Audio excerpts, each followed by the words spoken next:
पहुंची ट्रक है भैया जी, कितना माल बनाना है? हाँ हाँ कितना माल बनाना?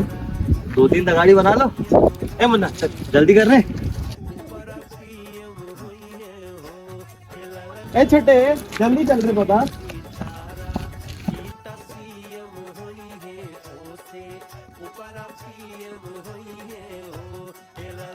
ये बाबा, ये क्या? इधर बहुत ही ये बात तो तुम सही बहुत ही बोलता है, बहुत ही सही बोल रहा है, सही बोल रहा है। इनका मन करे कि सारे फोड़ दो।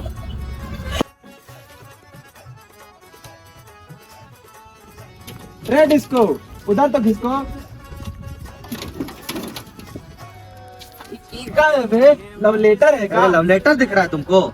पढ़ना आता है? नहीं बात हो गया, कहाँ हो गया? हाँ, बिल्डिंग बन गई पाउची बिहाड़ी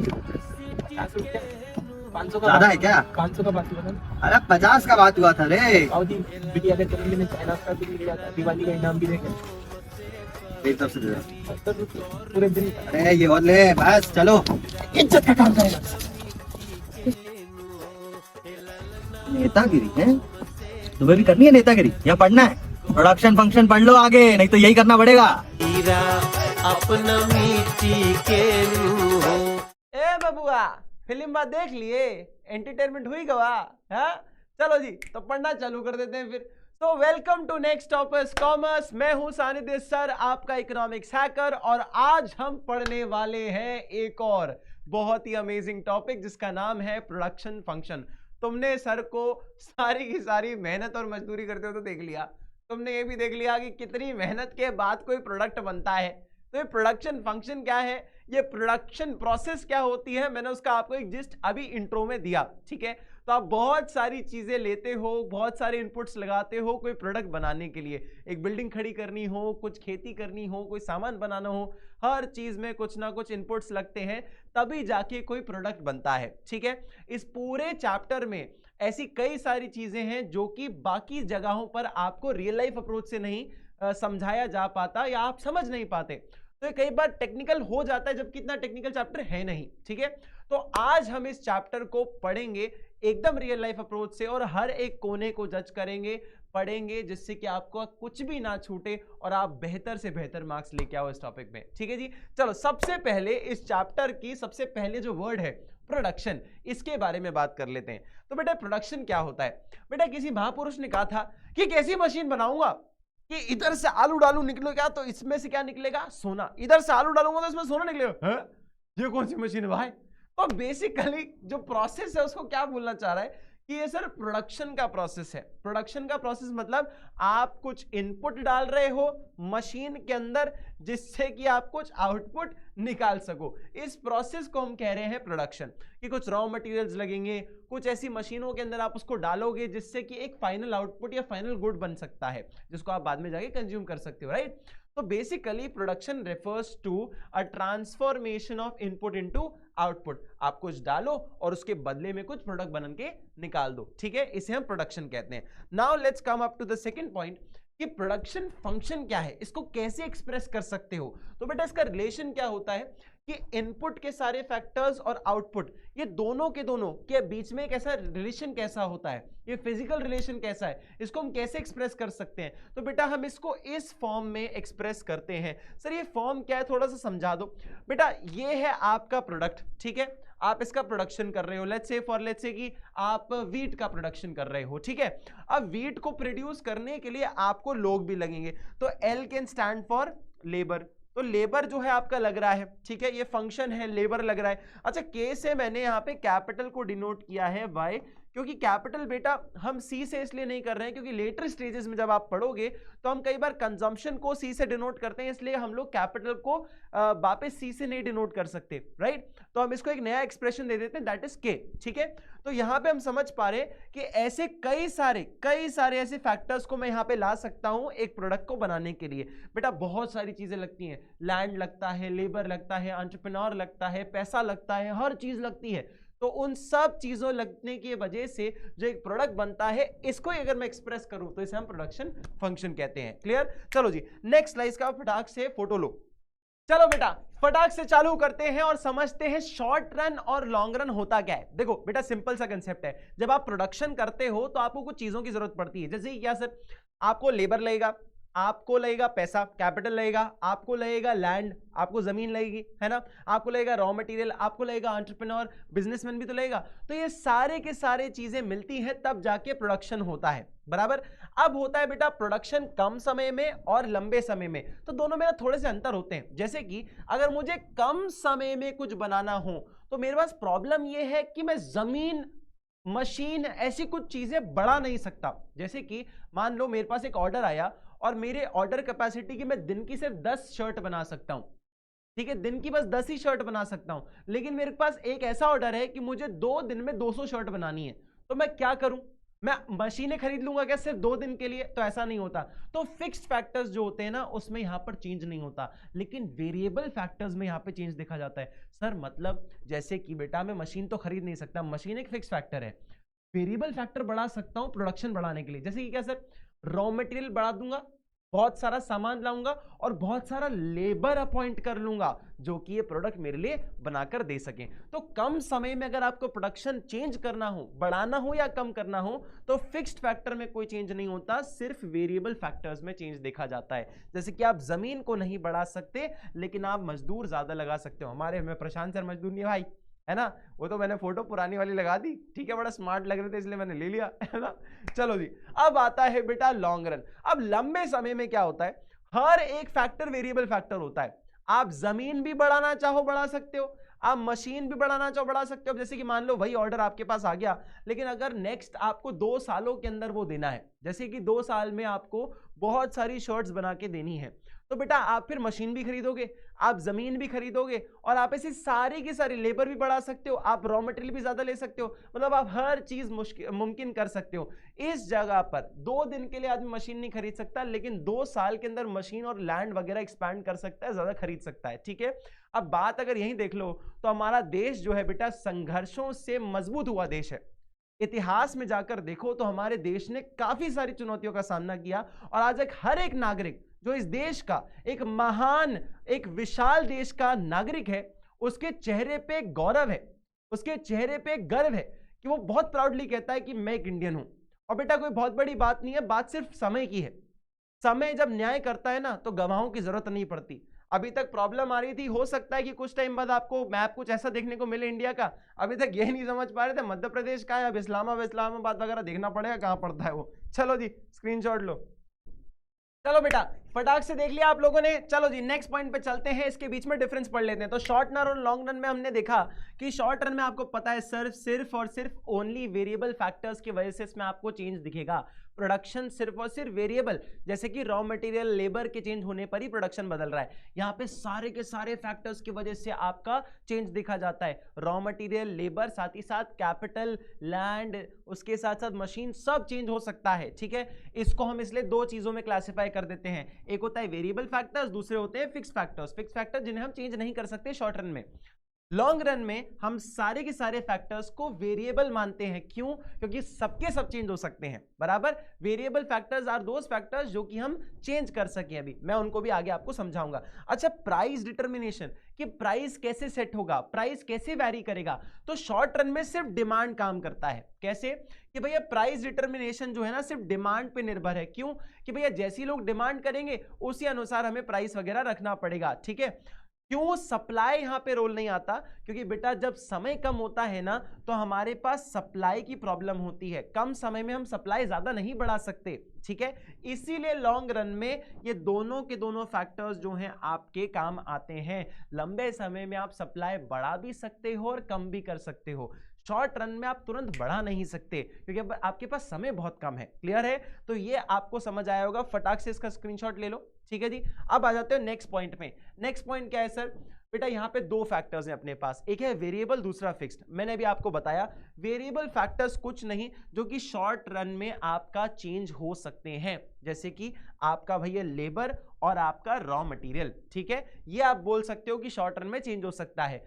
फिक्स फैक्टर्स शॉर्ट रन में चेंज नहीं हो सकते, which can not be changed in short run. कम समय में आप भैया रोड रोलर थोड़ी खरीद लोगे, रोज रोज रोड खरीद रहे हो, ऐसा नहीं होता है। आप रॉ मटेरियल रोज मंगवा सकते हो, आप दिहाड़ी पे मजदूरों को रोज ला सकते हो, लेकिन आप रोज रोज मशीनें नहीं खरीदते, रोज रोज जमीनें नहीं खरीदते, क्योंकि वो मुश्किल है, शॉर्ट रन में मुश्किल है, लॉन्ग रन में पॉसिबल है। ठीक है, तो फिक्स फैक्टर्स शॉर्ट रन में चेंज नहीं किए जा सकते, वेरिएबल फैक्टर्स शॉर्ट रन में चेंज किए जा सकते हैं। अब इसके अंदर भी डिफरेंस पढ़ लो फटाक से, क्या है बेटा। अब सबसे पहले देखो, variable factors refer to those factors which can be changed in short run. जो मैंने अभी आपको बोला, वेरिएबल फैक्टर्स चेंज हो सकते हैं शॉर्ट रन में, ये शॉर्ट रन में चेंज नहीं हो सकते। ठीक है, उसके साथ देखो, दे वैरी डायरेक्टली विद आउटपुट। जैसे बेटा रॉ मटेरियल मैंने बढ़ा दिया तो प्रोडक्शन ज्यादा हो सकता है, लेबर मैंने ज्यादा लगा दिया तो प्रोडक्शन ज्यादा हो सकता है। अब बेटा फिक्स फैक्टर है, जमीन उतनी की उतनी है, पर पूरे 1 एकड़ जमीन पे सिर्फ एक ही किसान काम करता है, तो यार प्रोडक्शन में तो फर्क आएगा ना, मतलब उसमें क्या ही फर्क पड़ेगा। आप देखो ना, इससे डायरेक्ट कोई लिंक ही नहीं है, इससे कोई लिंक ही नहीं, जमीन उतनी की उतनी है, आप उसमें वेरिएबल फैक्टर्स लाते जाओगे तो उससे फर्क पड़ रहा है। तो इससे क्या हो रहा है, दे डू नॉट लिंक, मतलब इनका कोई चेंज ज्यादा है नहीं, कोई डायरेक्टली इनका कोई चेंज नहीं दिखता है आपको। They do not very directly with output, output में इनका कोई डायरेक्ट लिंक नहीं है, जमीन उतनी की उतनी है, मशीन उतनी की उतनी है, आपको इधर चेंज करना पड़ेगा प्रोडक्शन चेंज करने के लिए। क्लियर। फिर देखो एग्जांपल देख लो, raw material, casual labours, power, fuel, ये कुछ वेरिएबल फैक्टर्स होते हैं। फिक्स फैक्टर्स जैसे plant and machinery, permanent staff, land वगैरह, फलाना ढिमका, या आपको जैसे फिक्स फैक्टर्स भी देख सकते हो। क्लियर है, फटाक से इसका स्क्रीनशॉट ले लो। चलो जी बेटा, फटाक से चालू करते हैं, नेक्स्ट पॉइंट पे आते हैं। चलो जी, तो आगे अपने पास टाइप्स ऑफ प्रोडक्शन फंक्शन, यहां पे 2 तरह की चीजें होती है, बहुत सिंपल है, ध्यान से सुनना बस। ठीक है, शॉर्ट रन प्रोडक्शन फंक्शन और लॉन्ग रन प्रोडक्शन फंक्शन। बेटा दोनों में फर्क इतना सा है, आप प्रोडक्शन करने के लिए, कोई प्रोडक्ट बनाने के लिए आपको लगते हैं बहुत सारे इनपुट, है ना, रॉ मटेरियल लगेगा, लैंड लगेगा, बहुत सारी ऐसी चीजें लगती हैं, लेबर लगता है। तो यहां पे ना शॉर्ट रन के अंदर हम सारे इनपुट वेरिएबल्स को कर देते हैं कैसा, कांस्टेंट, सिर्फ एक को छोड़ के। इससे देखते हैं कि एक इनपुट के चेंज होने की वजह से कितना प्रोडक्शन या आउटपुट में फर्क आ रहा है, इसको समझते हैं।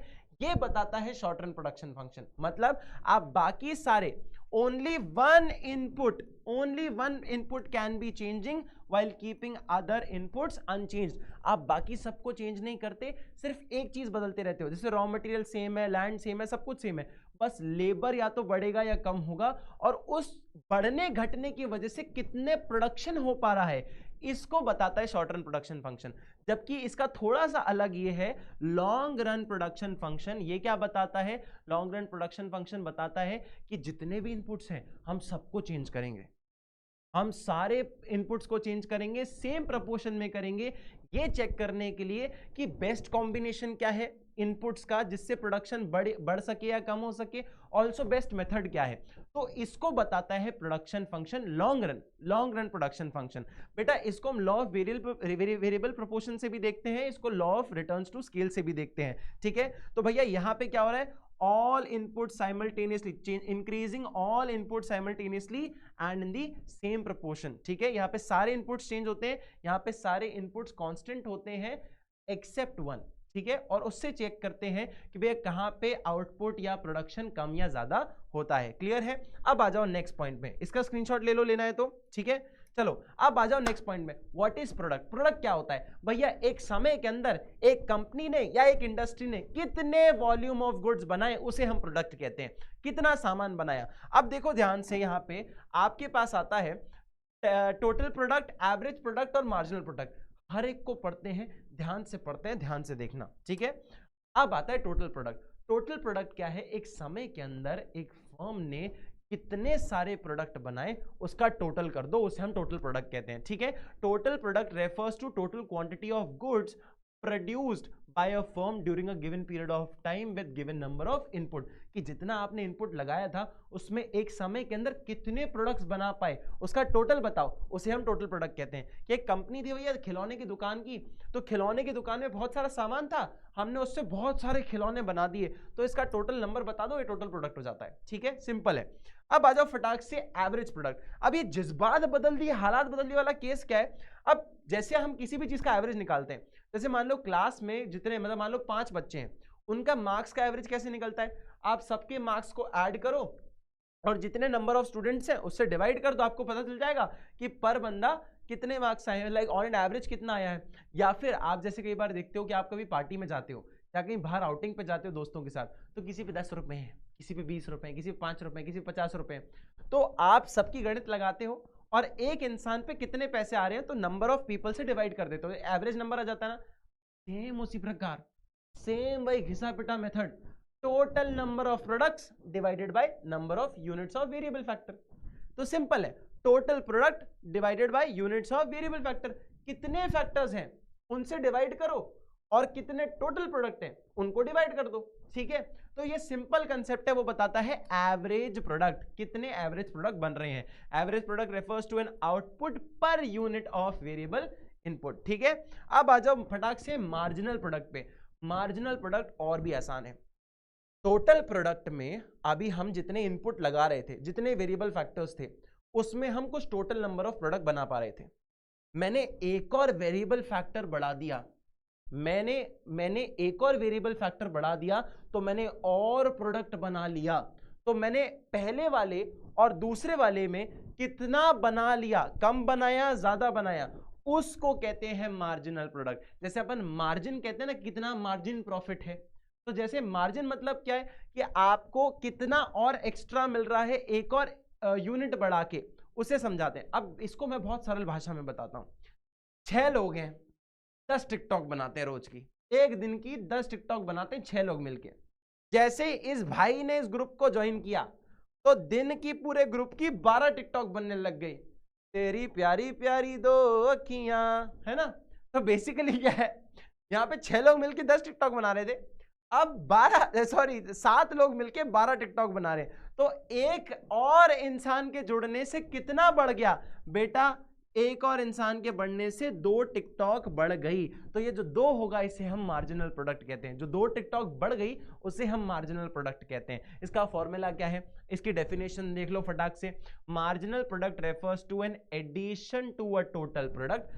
टोटल प्रोडक्ट में एडिशन हो रहा है when one more unit of variable factor is employed, कि एक और लेबर, एक और एम्प्लॉय हमने बढ़ा दिया, उसके वजह से कितना टोटल प्रोडक्ट बढ़ गया, इसको बताता है आपका मार्जिनल प्रोडक्ट, ठीक है। इसका फॉर्मूला है marginal product MPN is equals to TPN minus TPN minus 1, ठीक है। यहां पे देख सकते हो आपको कैसे एक्सप्रेस किया गया है, क्लियर। चलो जी, अब मैं लेके आया हूं फटाक से आपके लिए क्वेश्चन। मैं इसको सॉल्व कर रहा हूं फटाक से, नेक्स्ट वाला आप सॉल्व करोगे, उसको भी मैं सॉल्व करवाऊंगा। I will give you a time कि आपको उसको वीडियो को स्टॉप करके सॉल्व करना होगा, ठीक है। अभी हमने फटाक से समझा था कि इसको कैसे कैलकुलेट करते हैं। टीपी तो हमें दिया ही गया है, ठीक है। एमपी निकालना है और एपी निकालना है। एमपी क्या है भैया, एमपी कैसे निकलता है, TPN माइनस TPN माइनस 1, ठीक है। आप क्या करोगे भैया, इसको इससे माइनस करते जाओ, आपको मिलते जाएगा। तो पहले वाले को किससे माइनस करूं, 0 से माइनस करूंगा, तो 0 माइनस 8 कितना होता है, 8 ही होता है, हाँ या ना, ठीक है।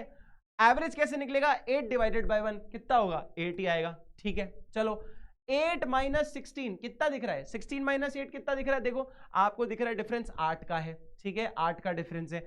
यहाँ पे 16 डिवाइडेड बाय 2 कितना दिखा रहा है, आपको 16 को 2 से डिवाइड करोगे तो स्टिल 8 दिखेगा। फिर देखो कितने का डिफरेंस है, 8 का डिफरेंस है।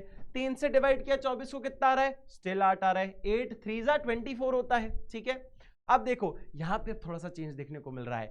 अब 24 से 29 के बीच में कितना डिफरेंस है, 5 का डिफरेंस है, और 29 डिवाइडेड बाय 4। अब फटाक से अगर मैं गणित लगाऊं 29 डिवाइडेड बाय 4, तो मुझे पता है 4 7 जा 28 होता है, तो मैं यहाँ लिख देता हूँ 7, ठीक है। फिर बचा कितना, 1 बचा, तो मैं उसको 10 ले लेता हूँ, पॉइंट में ले लेता हूँ, है ना।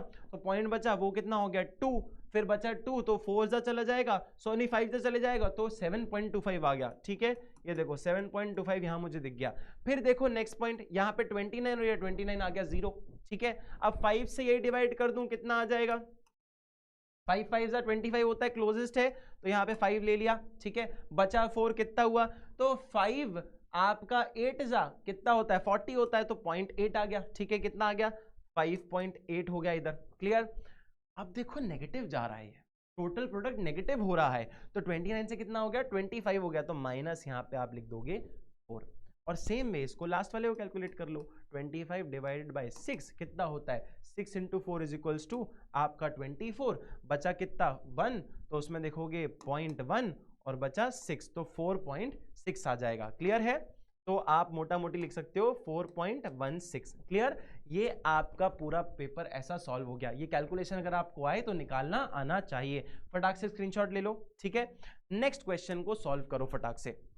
चलो भैया, करा तुम लोगों ने सॉल्व कि नहीं हुआ या हो गया है तो आई होप कि तुमने ढंग से किया होगा। कुछ रॉकेट साइंस नहीं है, तुम्हें पता है, मैंने एक सॉल्व करवा दिया, दूसरा भी तुम कर ही लोगे। भैया यहाँ पे पहले हमें टीपी दिया गया था, अब क्या दिया हो गया है, एमपी दिया गया है। तो सिंपल ही तो है, करना क्या है, इसका एडिशन करते जाओ, टीपी निकलता जाएगा, सिंपल सी बात है। अब पहले वाले में 10 था एमपी, तो इधर भी कितना कर दोगे, इधर भी 10 कर दो। अब भैया जब 10 आपका टीपी आ गया है, क्योंकि अगर 0 की तरफ लेके चलूंगा तो 0 पे जब मान लो कोई लेबर आया ही नहीं तो कितना प्रोडक्ट बना, 0 ही बनेगा ना, कुछ भी नहीं बनेगा। तो भैया पहला जैसे आदमी आया तो उसने 10 प्रोडक्ट बनाया, इसलिए तो 10 एमपी भी है, आपका मार्जिनल है, हाँ या ना, पहले वाले से आपको 10 मिल गया। दूसरा तुम देखो, टोटल प्रोडक्ट आपका 10 है, डिवाइड करोगे किससे, 1 से, तो कितना आएगा, इधर भी आपका 10 आएगा। तो ठीक है, ये क्लियर हो गया। अब दूसरी बात ध्यान दो, दूसरी बात में देखोगे तो अब इसका एडिशन करते जाओ, आपको टीपी निकलता जाएगा। जैसे कि ये 10 + 12 22, ठीक है। जैसे 22 आया, अब इसमें 14 और ऐड कर दो, कितना हो गया, देखो 26 और ये 36 हो गया, ठीक है, 36 हो गया। अब उसमें 12 और ऐड कर दो, कितना हो गया, 38, 48 हो गया, ठीक है। 48 और 7 कर दो, कितना हो जाएगा, 55 हो जाएगा। और लास्ट में 55 + 5 60 हो गया, बराबर है। ये टीपी निकल आया। अब सर एपी कैसे निकालते हैं, टीपी को नंबर ऑफ यूनिट्स जो वेरिएबल फैक्टर्स है उससे डिवाइड कर दो, आ जाएगा एपी। जैसे कि 10 / 1 10, ठीक है, 22 / 2 11, ठीक है, 36 / 3, अब देखो 3 1 जा 3 होता है, 3 2 जा 6 होता है, तो यहाँ पे लिख देता हूँ 12, ठीक है। अब देखो 4, तो देखो ये 1 और 2 ये दिख रहा है आपको, ये आ गया लो 12, ठीक है। अब ध्यान से देखो, फिर आ गया आपके पास 55 / 5 कितना हो गया, लो भैया 11 हो गया, ठीक है। और आ गया 60 कितना करोगे, 60 / 6 आ गया आपका 10, ये लो आपका सॉल्व हो गया। कोई रॉकेट साइंस है ही नहीं, बहुत सिंपल तरीके से सॉल्व हो गया, ठीक है। चलो जी, मैं एक और क्वेश्चन दे रहा हूं तुम्हें। ये ऐसे टाइप के क्वेश्चन काफी पूछे जाते हैं, आपसे सब नहीं पूछ रहे, आप बोल रहे हो अब निकाल के बताओ, कुछ दे दिया है, कुछ निकालना है, जल्दी से करो, इसको ट्राई करो फटाक से। किया तुम लोगों ने ट्राई, आई होप कि अब तक तुम्हें समझ आ गया होगा। बस बेसिक गणित लगाते रहो, अपने आप काम होता जाएगा। देखो वेरिएबल फैक्टर में आपके पास 0 है, तो भैया 0 पे कुछ नहीं होता है, कुछ भी नहीं होगा। कोई आदमी नहीं आया तो कुछ नहीं बनने वाला, एक भी लेबर नहीं है तो काम कहां से होगा, तो टोटल प्रोडक्ट भी 0, एपी भी कुछ नहीं होगा। जब कुछ बना ही नहीं तो एवरेज और मार्जिनल क्या निकलेगा, हाँ या ना। अब देखो ध्यान से, जैसे ही पहला आदमी आया तो बोल रहा है मार्जिनल आपका 4 है। अबे भाई 0 पे कोई था नहीं, जैसे ही पहला बंदा आया तो आपका मार्जिन ही 4 हो गया, तो टोटल प्रोडक्ट भी तो 4 होगा ना, हाँ या ना। और जब ये 4 है, ये 4 है, तो ये क्या होगा, एपी 4 / 1, ये भी 4 हो गया, समझ आया। अब ध्यान से देखो, जैसे ही हमने यहाँ पे देखा सेकंड पॉइंट, तो हमें सेकंड पॉइंट दिख रहा है कि देखो अब हमें पता है कि अगर मुझे एपी निकालना है तो एपी कैसे निकलता है, 2, ये 10 / 2 क्या आ जाएगा इधर 5, ये हो गया हमारा एवरेज प्रोडक्ट, ठीक है, एवरेज आ गया। अब इन दोनों के बीच का जो डिफरेंस होगा वो हमारा आपका मार्जिनल प्रोडक्ट होता है, तो मैंने ये ले आया। अब सर पॉइंट ये है कि अब ये 6 है, अब हमें टोटल प्रोडक्ट निकालना है और मार्जिनल प्रोडक्ट निकालना है, सिंपल है। 6 को आपने देखा होगा, मैंने आपको एक फॉर्मूला याद करवाया था अभी, TP is equals to average product into unit in units variable factor, आप मल्टीप्लाई करोगे तो आपको टोटल प्रोडक्ट मिल जाएगा। मतलब 6 × 3 is going to give you 18, और दोनों का difference is going to give you marginal product. समझ आया, बराबर है, इजी है, बहुत इजी है, ठीक है। दोनों का डिफरेंस क्या है बेटा, दोनों का डिफरेंस आपको दिख रहा है 6, लिख दो, ठीक है, समझ आ गया। अब 24 / 4 कितना होता है, सिंपल बात है बॉस, इसमें क्या रॉकेट साइंस है, बहुत सिंपल सी चीज है, इट इज 6 जा, कितना 6 जा, क्लियर है। अब फटाक से देखो, देखो अब यहां पे आपके पास आपको दिख रहा है चार्ट, 5 × 5 क्या दिखेगा, एपी इंटू यूनिट्स कर दिया, कितना आ गया 25, और आपको लास्ट में इसका जो डिफरेंस दिखेगा वो दिखेगा 1। लो भैया हो गया खत्म, ठीक है। चलो जी फटाक से इसका स्क्रीनशॉट ले लो। चलो जी बेटा, अब आ रहा है बहुत ही इंपॉर्टेंट पॉइंट, इसको ध्यान से देखना। ये है हमारा लॉ ऑफ वेरिएबल प्रोपोर्शन, इसको very very very very very important mark कर लो, आएगा ही आएगा इसमें से क्वेश्चन, ये समझ लो, ठीक है। ये बेटा शॉर्ट रन प्रोडक्शन फंक्शन के अंदर का एक ऐसा पार्ट है जो आपको एक्सप्लेन करता है शॉर्ट रन प्रोडक्शन फंक्शन।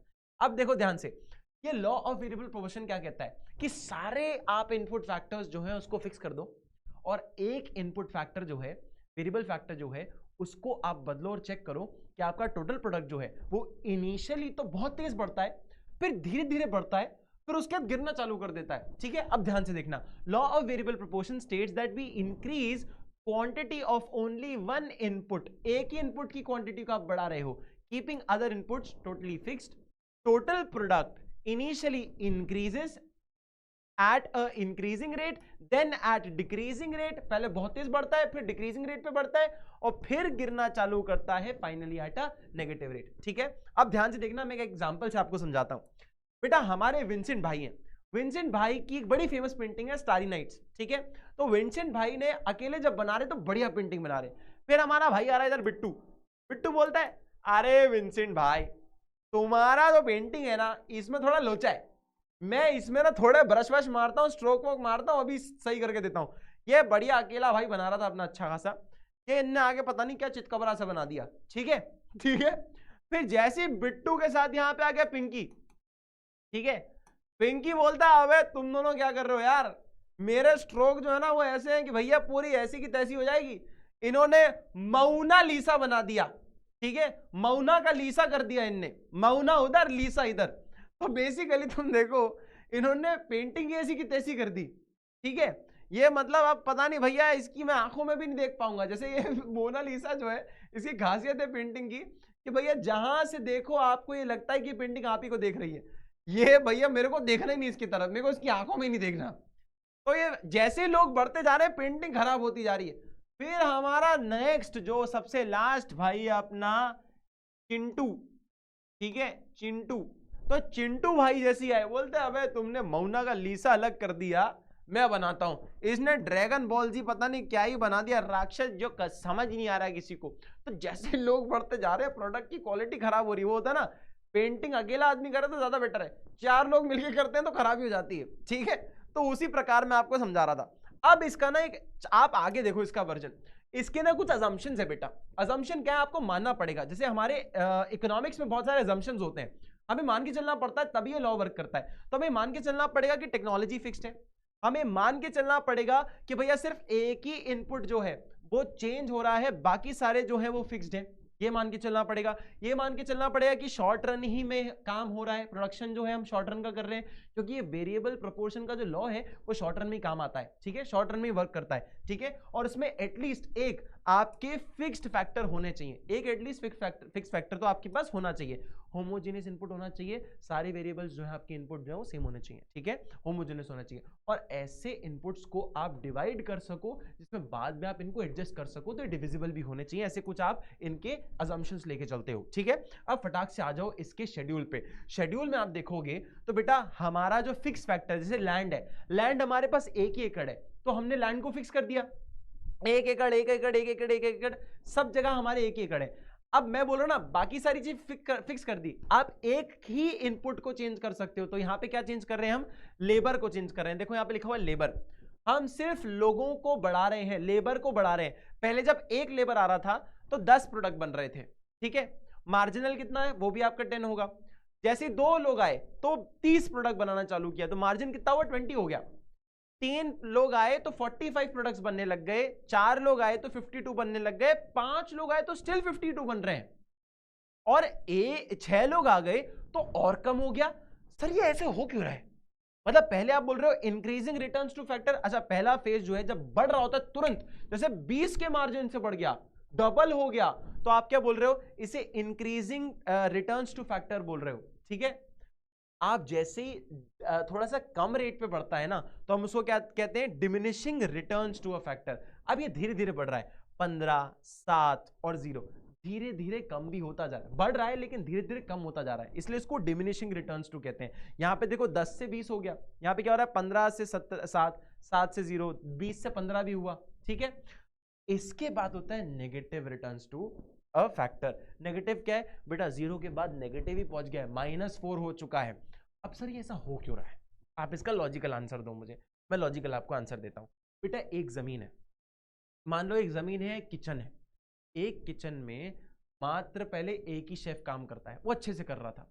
ठीक है, उसमें एक दो लोगों की और जरूरत है, तो जैसे ही दूसरा आदमी आया तो ये और अच्छे से काम करने लग गए, तीसरा आदमी आया तो और अच्छे से काम करने लग गए। अब 3 लोग इनफ है इस किचन के लिए, ठीक है, इतने कमरे के लिए 3 लोग इनफ है।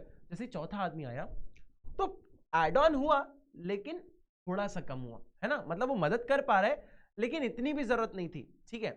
फिर एक और आदमी आया तो 5 लोग हो गए किचन में, अब 5 शेफ हैं। अब लोग बोल रहे हैं कि यार इससे ज्यादा ना इसमें किचन में लोग आ नहीं पाएंगे, ये मैक्स है, ये मैक्स है, इससे ज्यादा ना हम कुछ लोग ना ला नहीं सकते। तो जैसे ही 5 लोग आए, इन्होंने बोला भैया इससे तो जगह नहीं है। जैसे ही आप छठवें शेफ को ले आओगे, छठवें आदमी को ले आओगे किचन में, तो तोड़ा फोड़ी होना चालू हो जाएगी, लोग टकराना चालू कर जाएंगे, लोग सामान इधर उधर फेंकना चालू कर देंगे, रख के भूल जाएंगे। तो जितनी ज्यादा एक कमरे में लोग होंगे उतनी भसड़ मचेगी ना, उतना ही काम नहीं हो पाएगा, समझ आया।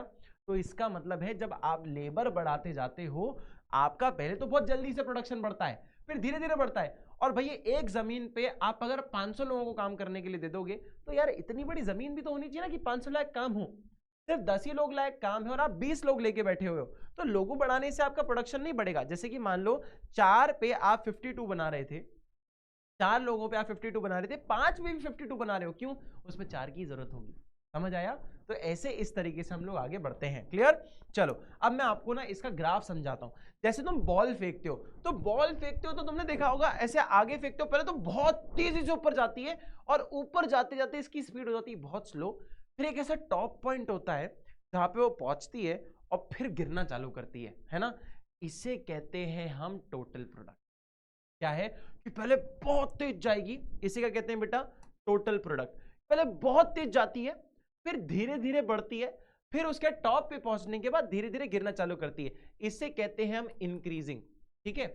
इसे कहते हैं हम डिमिनिशिंग रेट पे बढ़ रही है, ठीक है, बढ़ रही है। और इसे कहते हैं हम नेगेटिव रेट पे बढ़ रही है, ठीक है।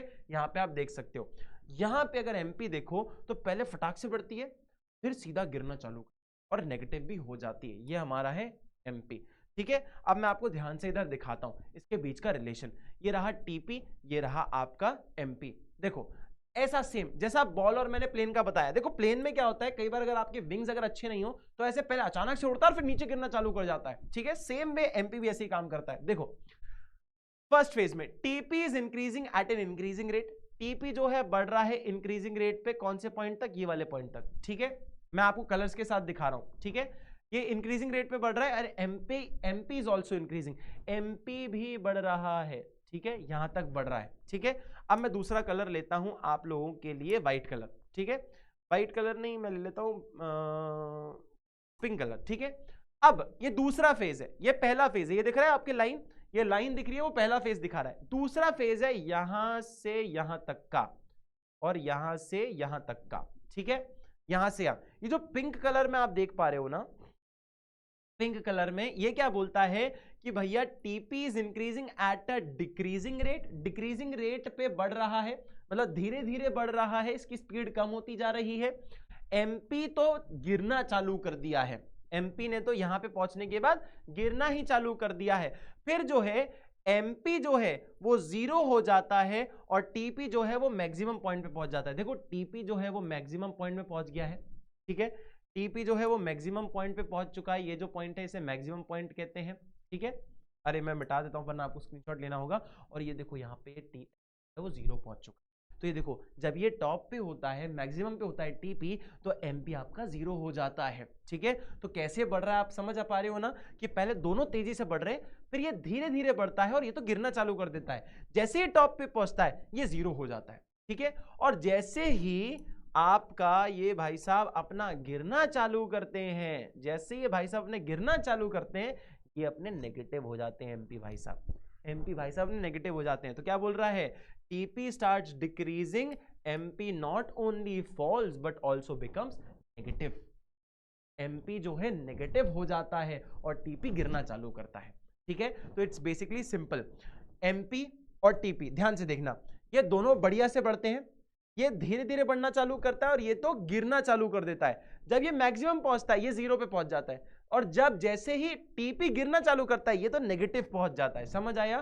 तो इस तरीके से ये रिलेशन होता है टीपी और एमपी का, क्लियर है। चलो फटाक से स्क्रीनशॉट ले लो, ठीक है बेटा। अब फटाक से समझते हैं कि इसके रीजंस क्या है, ये लॉ ऑफ वेरिएबल प्रोपोर्शन का रीजन क्या है, ऐसा क्यों होता है? तो हर एक फेज को मैं डिफाइन करता हूं। जैसे फेज 1 में फटाक से बढ़ रहा था, फेज 2 में ये धीरे धीरे बढ़ता है और एमपी तो गिरना चालू कर देता है, और थर्ड फेज में टीपी भी गिर रहा होता है और एमपी तो नेगेटिव हो जाता है। ऐसा क्यों होता है उसको मैं आपको एक लाइव एग्जांपल के थ्रू बताता हूं। बेटा एक बेकरी है, ठीक है, एक रेस्टोरेंट है, रेस्टोरेंट में कुछ हमारे पास फिक्स फैक्टर्स हैं, अवन होगा, मशीन होगी जिसमें अपन केक वेक बनाएंगे, ब्रेड वेड बनाएंगे, है ना, कुछ लोग काम कर रहे होंगे और कुछ आपके कस्टमर्स होंगे।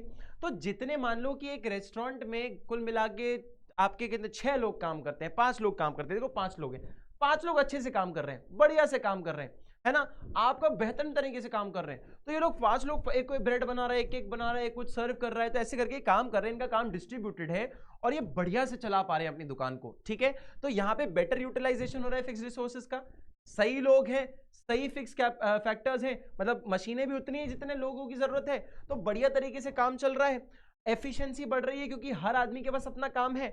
और इंडिविजिबिलिटी ऑफ फिक्स फैक्टर्स, आपको डिविजिबिलिटी चाहिए नहीं, है ना, इंडिविजिबिलिटी है फिक्स फैक्टर्स की, तो आप डिवाइड नहीं कर रहे हो उसको, बढ़िया काम चल रहा है, ठीक है। ये पहला फेज है, इसलिए तुरंत आपका टोटल प्रोडक्ट बढ़ता है। पर जैसे आप और लोग लाते हो, जैसे आप और लोग ले आते हो, तो होता क्या है, जैसे मान लो एक आदमी कुछ बना रहा है, उसने अवन में अपना कुछ सामान डाला हुआ है, ठीक है, केक बना रहा है, कुकीज बना रहा है, तो उसने अवन में सामान डाल दिया, दूसरा शेफ वेट कर रहा है कि ले भाई तू अपना हटाए काम तो मैं अपना डिश डालूं, क्योंकि आपके पास फिक्स्ड रिसोर्सेस कम है ना। तो अब के प्रोडक्ट तो बढ़ रहा है, आप बना रहे हो चीजें लेकिन धीरे धीरे बना रहे हो, आपको लाइन में लगना पड़ रहा है, ठीक है। अगर सामान ज्यादा होता तो हम बना लेते, और ओवन्स होते तो उसमें हम सामान डाल देते, पर हमारे पास रिसोर्सेस फिक्स्ड है, ठीक है, लेबर ही तो बढ़ रहा है बस, ठीक है। अब लेबर के बढ़ने से हो क्या रहा है कि भैया लाइन लग रही है कि पहले मैं बनाऊंगा, फिर तुम बनाओ, फिर तुम बनाओ, तो भैया काम डिले हो रहा है। तो ऑप्टिमम कॉम्बिनेशन हो रहा है यहाँ पे फैक्टर्स का, आपका प्रोडक्ट बढ़ रहा है स्टिल पर कम रेट से बढ़ रहा है, ठीक है। Over utilisation of fix factors, भाई अवन है, पहले कम लोग थे तो अवन को थोड़ा टाइम भी मिल जाता था रेस्ट करने का, है ना, मशीन को अगर ज्यादा इस्तेमाल करोगे तो खराब भी हो सकती है और आपका प्रोडक्ट भी गंदा बनेगा, ठीक है। और इम्परफेक्ट सब्सटीट्यूट्स, आपके पास कोई सब्सटीट्यूट है ना, कम समय में आप सब्सटीट्यूट ढूंढ नहीं पाते, तो ये कुछ आपके रीजंस हैं कि क्यों धीरे धीरे आपका टोटल प्रोडक्ट बढ़ता है। अब थर्ड पॉइंट क्या आता है, जब नेगेटिव रिटर्न्स आते हैं कि आपने जरूरत से ज्यादा एम्प्लॉयज रख लिए, अब इतने सारे वेटर्स हो गए, इतने सारे शेफ हो गए, इतनी भीड़ हो गई कि वेटर बात करते करते हाँ हाँ बटर पनीर मसाला ठीक है करके आगे बढ़ गया, पूरे कांच के ग्लास टूट फूट गए। तो यहां पे प्रोडक्ट बनने की जगह नुकसान होने लग गया है कि आपने इतने लोग रख लिए, इतने लोग रख लिए कि जगह उतनी है नहीं, आपका रेस्टोरेंट छोटा सा, उसमें वेटर आपके 20, तो भैया फिक्स्ड कैपिटल आपका फिक्स फैक्टर कितने हैं, बहुत ही कम है, और लोग आपने पता नहीं कितने रख रखे हैं, तो पुअर कोऑर्डिनेशन हो जाता है, आपका काम ढंग से नहीं होता, एफिशिएंसी आपकी कम हो जाती है। तो ऐसी कुछ चीजें होती हैं बेटा जिनका आपको ख्याल रखना पड़ता है, समझ आया। तो क्यों आपका नेगेटिव हो जाता है मैंने इस एग्जांपल से भी आपको बता दिया, क्लियर है। चलो जी इसका फटाक से स्क्रीनशॉट लो। चलो बेटा फटाक से आ जाते हैं एक और बहुत इंपॉर्टेंट पॉइंट पे जिसका नाम है law of diminishing returns. Sir ये क्या बोलता है, अभी ना ये इसको मानो कि ये लॉ ऑफ वेरिएबल प्रोपोर्शन का एक छोटा सा हिस्सा है। लॉ ऑफ वेरिएबल प्रोपोर्शन में हमने पढ़ा था कि एमपी पहले बढ़ता है फटाक से और फिर गिरना चालू करता है, ठीक है। अब उसकी ना एक छोटी सी पिक्चर दिखाता है आपको, कैसी पिक्चर सर, एमपी बढ़ता है ना फर्स्ट फेज में तो उसको हटा देता है, बोलता है उसको इग्नोर करो, उसको इग्नोर करो, भूल जाओ। दूसरा जो फेज आता है जिसमें एमपी गिर रहा होता है सिर्फ उसको ध्यान दो, ठीक है, सिर्फ उसके बारे में सोचो, वो सिर्फ वो उस फेज को दिखाता है और उसे बोलते हैं हम लोग लॉ ऑफ डिमिनिशिंग रिटर्न्स, ठीक है, लॉ ऑफ डिमिनिशिंग रिटर्न्स। अब ध्यान से पढ़ना इसको, वो क्या बोल रहा है कि जैसे ही आप, एक तो फिक्स फैक्टर होता है, ठीक है, और एक वेरिएबल फैक्टर्स को जब आप बार बार ऐड ऑन करते जाते हो उससे एमपी आपका लगातार गिरता जाता है, ये इसको बताता है, ठीक है। सिंपल भाषा में फिक्स फैक्टर तो फिक्स ही रहेंगे, इनपुट फैक्टर जो वेरिएबल फैक्टर्स हैं उसके चेंज होने पर, मतलब आप बार बार जब यूनिट्स बढ़ाते हो उसकी, एमपी कॉन्स्टेंटली गिरता रहता है, इसलिए इसको डिमिनिशिंग रिटर्न्स कहा गया है, ठीक है। ध्यान से देखो, law of diminishing return states when more and more units of, जब ज्यादा से ज्यादा units of variable factors are employed, जब आप बार बार आपके वेरिएबल फैक्टर्स को आप बढ़ाते जाते हो with fix factor, fix factor आपकी जैसे कि लैंड हो गई, लेबर आप बढ़ा रहे हो, मार्जिनल प्रोडक्ट मतलब MP of the variable factors must fall, कि वेरिएबल फैक्टर्स के देखो ये बार बार गिरता जाता है, 12, 10, 8, 6, 4, ये देखो गिरता जा रहा है, तो इसे ही हम क्या बोलते हैं, लॉ ऑफ डिमिनिशिंग रिटर्न्स। ठीक है, समझ आया। इसको दूसरे नाम से क्या बोला जाता है बेटा, law of diminishing marginal product भी इसको कहा जाता है। अब इसका फटाक से ग्राफ देख लो, ये ग्राफ अपन ने देखा है, ये देखो नीचे गिरता जा रहा है, देखो अभी था ना 12, 10, 8 और जो भी आपने नंबर्स देखे होंगे यहाँ पे, है ना, 12, 10, 8, 6, 4, ये देखो ये 12 पे इधर है, ठीक है, 10 पे इनके बीच में रहेगा, 8 पे है, फिर 6 पे, फिर 4 पे इधर दिख रहा है, फिर इधर 2 पे, तो ऐसे करके आपको पूरा ग्राफ दिख रहा होगा। ठीक है, अब इसको देखो ये बोल क्या रहा है, इसके कुछ कंसिडरेशन क्या है। This law considers only falling phase of MP, MP के सिर्फ फॉलिंग फेज को लिया जा रहा है, इंक्रीजिंग फेज को बोलता है इग्नोर करो, इग्नोर करो भाई साहब एमपी के इंक्रीजिंग फेज को। ठीक है, ऑल्सो ये शॉर्ट रन की बात करता है। ठीक है, ये शॉर्ट रन की बात कर रहा है। In the short run a firm can change output, एक फर्म आउटपुट चेंज कर सकती है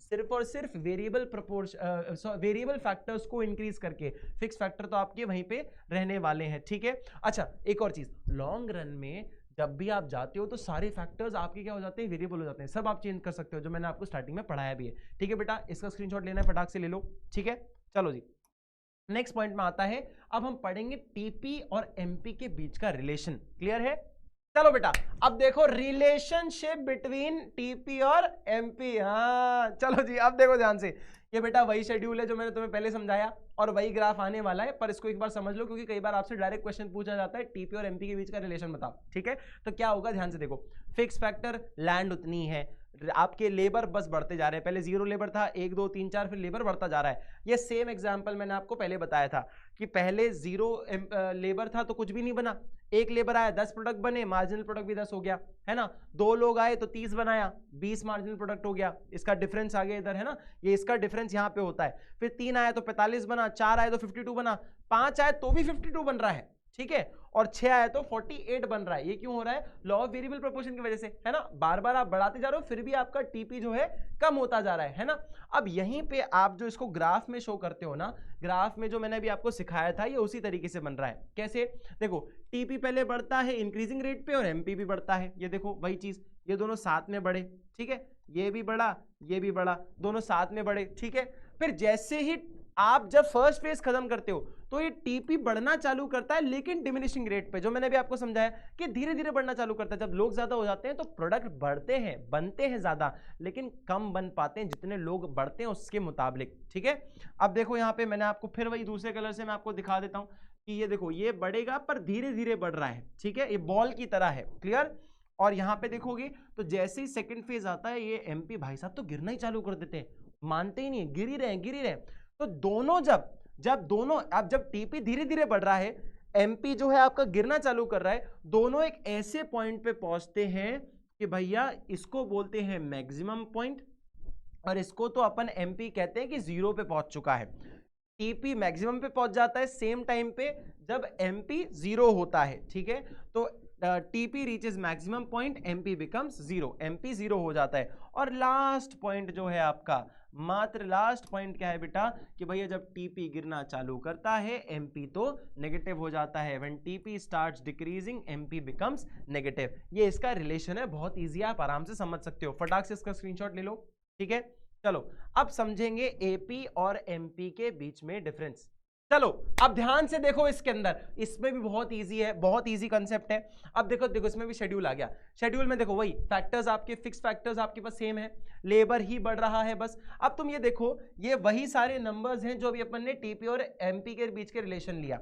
ये पहले बड़ा अच्छे खासे जल्दी है, फिर धीरे धीरे कम होता जा रहा है, फिर 0 होता है, फिर नेगेटिव हो जाता है। ठीक है, अब एपी तुम देखोगे, एपी पहले बराबर है इससे, ठीक है, बराबर है। क्लियर, फिर उसके बाद देखो आपका जब ये दोनों बराबर हो जाते हैं, जब दोनों एमपी और एपी जब दोनों बराबर होते हैं तो एपी जो होता है वो अपने हाईएस्ट पे होता है। देखो 15 इसका हाईएस्ट है ना इसके अंदर, है ना, तो आप कब बोल सकते हो कि सर एपी हाईएस्ट कब होता है, मैक्सिमम पॉइंट पे कब होता है, जब एमपी और एपी इक्वल हो जाए, जब दोनों 15-15 हो या दोनों जब सेम नंबर पे हो तो एपी मैक्सिमम पे होता है। ठीक है, समझ आया, ये देख सकते हो आप लोग। क्लियर, अब इसे ग्राफ से समझते हैं बेटा इसका बीच का रिलेशन। ठीक है, as long as MP is more, जब तक एमपी ज्यादा है तब तक एपी बढ़ता रहेगा। देखो एमपी ज्यादा है, ये एमपी ज्यादा है तो एपी भी बढ़ रहा है, ठीक है। ये देखो अभी भी ज्यादा है, अभी भी ज्यादा है। फिर जब दोनों मिलते हैं इस पॉइंट को कहते हैं, ये 15 वाला पॉइंट है जो मैं आपको दिखा रहा था, ये वाला पॉइंट, ठीक है, ये वाला पॉइंट, ये एपी का मैक्सिमम पॉइंट है, मैक्सिमम पॉइंट है, मैक्स पॉइंट है, ठीक है। तो ये देखो क्या बोल रहा है, MP is equal to AP, AP is at maximum. जब एमपी और एपी दोनों मिल जाते हैं, इंटरसेक्ट करते हैं, तो एपी जो होता है वो मैक्सिमम पे होता है, ठीक है। अब क्या होगा, अब जब एमपी कम होता जाता है एपी से तो एपी भी गिरना चालू करता है कि भैया जब प्रोडक्ट ही कम बन रहे हैं तो एवरेज तो गिरेगा ना, क्योंकि आप नंबर ऑफ एम्प्लॉइज या लेबर तो बढ़ा रहे हो लेकिन आपके प्रोडक्ट कम बन रहे हैं तो एवरेज प्रोडक्ट भी गिरेगा, हाँ या ना। तो जब एमपी गिरना चालू करता है, एमपी जब एपी से कम हो जाता है, जैसे कि 15 के बाद एमपी और कम हो जाएगा तो फिर एपी भी गिरना चालू कर देगा, ठीक है, एपी भी गिरना चालू कर देगा, क्लियर। फिर उसके बाद क्या होता है, एपी और एमपी दोनों गिरना चालू करते हैं, दोनों ही गिर रहे होते हैं, लेकिन एमपी जो है वो नेगेटिव हो जाता है, लेकिन एपी जो है स्टिल पॉजिटिव रहता है। देखो एपी नेगेटिव नहीं हो रहा है, एमपी नेगेटिव हो चुका है, जो कि अपन पढ़ रहे हैं अभी बहुत देर से, क्लियर है, एपी नेगेटिव नहीं होता। अब लास्ट पॉइंट ये समझ सकते हो कि एमपी जो है वो ज्यादा जल्दी गिरता है एपी के कंपैरिजन में, क्यों, क्योंकि वो एवरेज है और ये तो मार्जिन है कि आपने पिछली बार से अगर कम प्रोडक्ट बनाया होगा तो ऑब्वियसली बात है ना, आप नेगेटिव चले गए, लेकिन आप पिछली बार से कंपेयर करोगे तो आपका एवरेज ही कम आने वाला है बस, ठीक है, आप नेगेटिव नहीं हो जाओगे, क्लियर है। तो आप कंपेयर करोगे तो एमपी ज्यादा जल्दी गिरता है एपी के कंपैरिजन पे, एपी भी गिरता है पर धीरे धीरे, ठीक है बेटा। चलो जी, इसका फटाक से स्क्रीनशॉट ले लो and we are done with our chapter, ठीक है बेटा। चलो जी, आई होप कि आपको ये वीडियो पसंद आया हो। आप सब लोग इस वीडियो को हर उस बच्चे तक भेजिए जिसको प्रोडक्शन फंक्शन या इकोनॉमिक्स में आती है problem. I am guaranteeing you जो भी हमने पोर्शन कवर किया है it is going to be the best remedy for your exams. आपको हर एक चीज समझ आ जाएगी, हर एक चीज आप सॉल्व कर पाओगे, और जितना रियलिस्टिक और अमेजिंग तरीके से मैं आपको बता रहा हूं ये आपको बहुत कम जगह अप्रोच मिलेगी, ठीक है बेटा। So I wish you all the best for your exams, और देखते रहो नेक्स्ट टॉपर्स चैनल को, कॉमर्स वाले हमारे, सब्सक्राइब कर दीजिए, लाइक कर दीजिए, शेयर करिए, और अपने कॉमेंट जरूर देखना, भेजना कि आपको चैप्टर कैसा लगा, और इंट्रो के बारे में जरूर बताना कैसा लगा, ठीक है जी। Thank you so much everyone.